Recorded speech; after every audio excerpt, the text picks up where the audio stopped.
everybody has that right to like protect themselves or defend themselves. Most all the people who hate Trump are pussies, and they're not going to take to the streets with guns. We've got the guns. Is fear what drives the majority of gun sales? Does it promote gun sales? Of course it does. Power, money, money and power.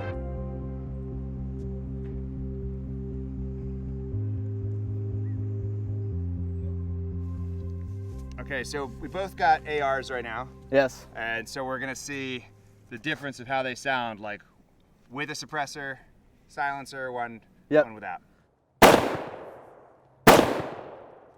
This is about as quiet as it gets. Yeah. Yeah, I mean right now I don't even have headphones on. Nope. And this sounds to me like a really loud BB gun. Silencers have been highly regulated since the National Firearms Act of 1934 was passed in the wake of the 1920s gang wars. But that may be about to change. Look at that. Brand new issue. Does it surprise you seeing something like this? Would have a year ago. Not today. This is certainly now an issue. Deregulating silencers is just one thing that is likely to change in the next few years. Just said to Wayne and I just said to Chris, I will not let you down.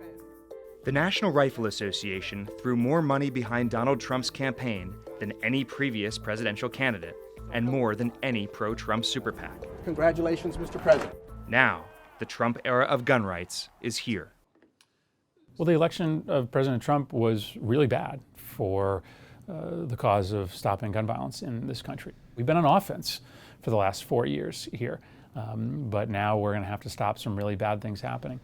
In the face of the bitter hatred and elitist condemnation, this is our historic moment to go on offense and defeat the forces that have aligned against our freedom once and for all. The NRA spent more than $30 million on Trump during the last election. She doesn't believe in your right to keep a gun at home for self-defense. The group aired nearly 11,000 TV ads in the 4 months before the election, much of that focused on swing states. Don't let Hillary leave you protected with nothing but a phone. But that wasn't always the NRA's strategy. The NRA, has shifted its income model, so they figured out that they had a problem. Gun ownership was radically decreasing in this country.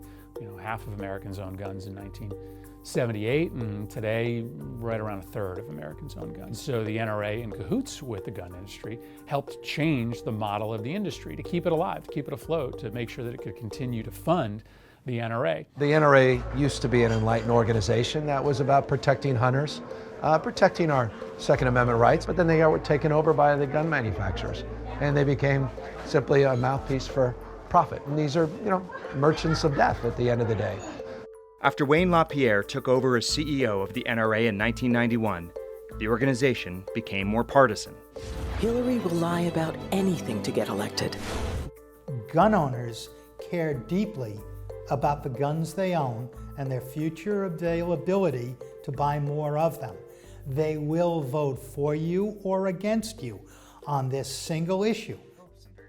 For now, expectations for Trump's presidency are high among gun rights advocates. She's packing. She's packing. Larry Pratt is Executive Director Emeritus of Gun Owners of America near Washington, D.C. It was out of character for the NRA to be as engaged as early, and it's to their credit, yeah. Now they're just hoping that investment pays off, I assume. Well, they'll have a lot of explaining to do if it doesn't pay off. My partner is transitioned in the back seat with him. While accepting the NRA's early endorsement, Trump used the opportunity to speak about the mass shooting in San Bernardino that occurred the year before. They killed 14 of their co-workers, and the co-workers thought they were friends. So there's something going on.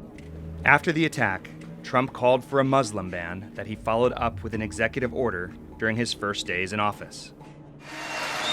You have no choice. We have no choice.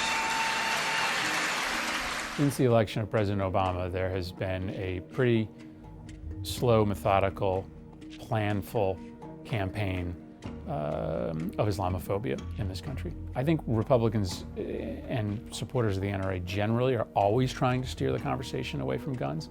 President Obama is trying to make terrorism into guns, and it's not guns, folks. It is not guns. Mass shootings aren't only political, of course, they also have major ramifications for the public. I met with the family of Damian Mines, who died in the San Bernardino attack. It happened because people with extremely dangerous ideologies got hold of weapons that could take people out very quickly. And it's, people will insist that this isn't a gun issue, and they're right. It's the amalgamation of several different issues. The fact of the matter is, we might have 14 people still here today if they didn't have those weapons. I think the biggest thing is, like I tell my own family, is don't live in fear. Paramedic and SWAT team member Ryan Starling was one of the first on the scene of the San Bernardino shooting. I just remember listening to all the radio traffic as we're driving down. OPD down 4, we have 2 units around.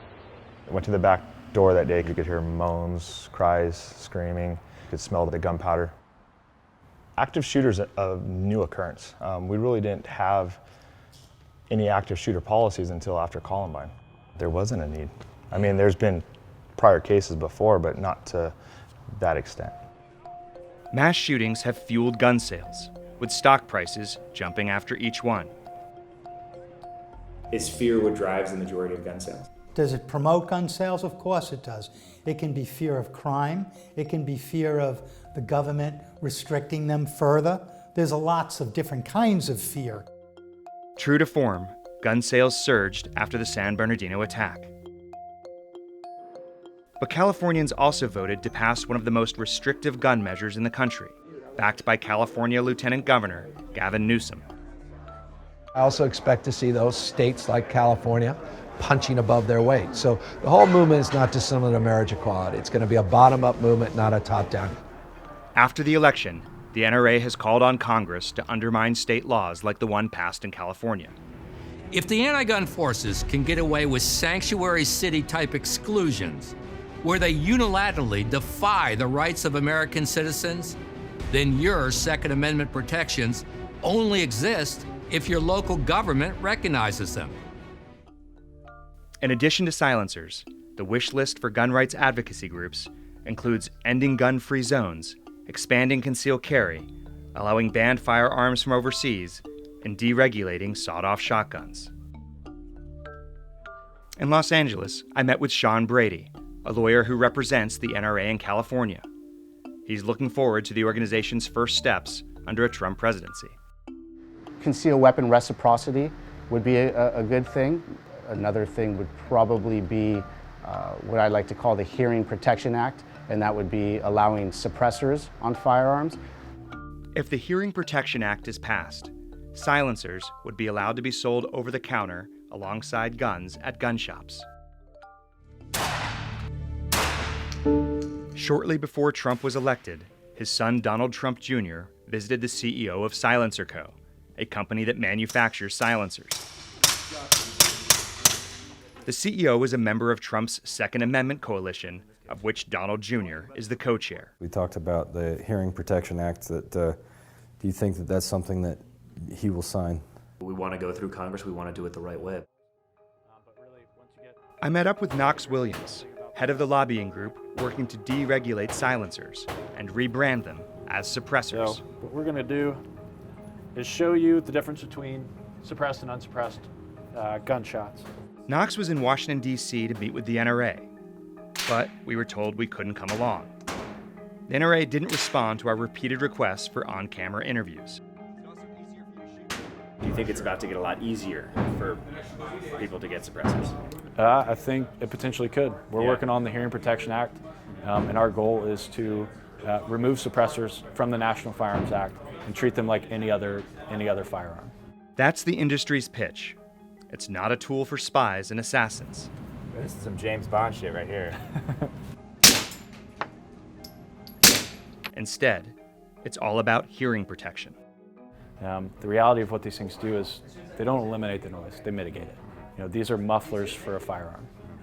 These are the only thing also that's going to mitigate the noise at the source. But why the hell you need a silencer? And these folks don't believe in common sense. They don't believe in any restriction. I'm surprised they're not advocating for private tanks. With a Republican president and a Republican-controlled Congress, Knox's group is firmly focused on passing national legislation. What's the purpose of owning something like this?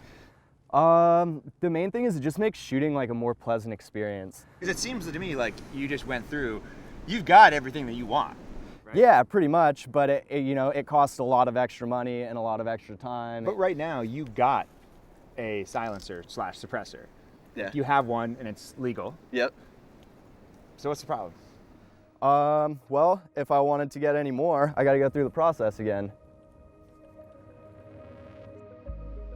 Back in D.C., I asked Senator Murphy why the NRA has taken such a hard-line stance on the issue.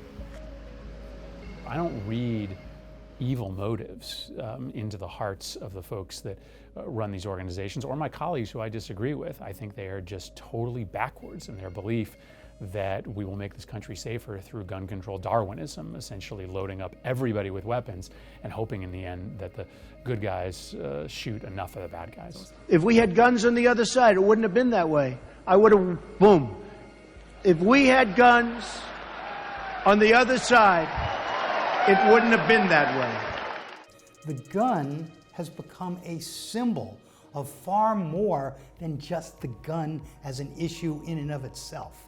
And therein lies the power underlying this issue. We want to be significant. We want to know that we matter, you care.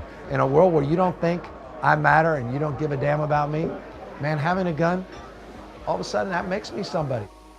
I asked the Mines family about Trump's claim that more guns would have helped in San Bernardino. So he was shot 3 times before he could get down on the ground, and they were all fatal, all 3 of them. So, along with the other people that were with him. So is it people, do you think it's just like also the selling of a fantasy, or that you could stop this with your gun? Yes. Yeah. I think for some people it is. For other people, the feeling of helplessness is the worst feeling in the world. Why is this particular issue so polarizing? Because a lot of money is poured into this. And we have groups that are extremely well organized and play on the fear of others. Across town from the Mines family, I met up with Jan Libourel, who was once the editor of Guns and Ammo's Handguns magazine and the founder of Gun World magazine. We drum up crime. In fact, I got rather sick of all these home defense, kill the burglar articles. And yeah, because it was kind of about driving up fear to get people to buy more guns, right? Yeah, well, my goal is to get them to buy more magazines.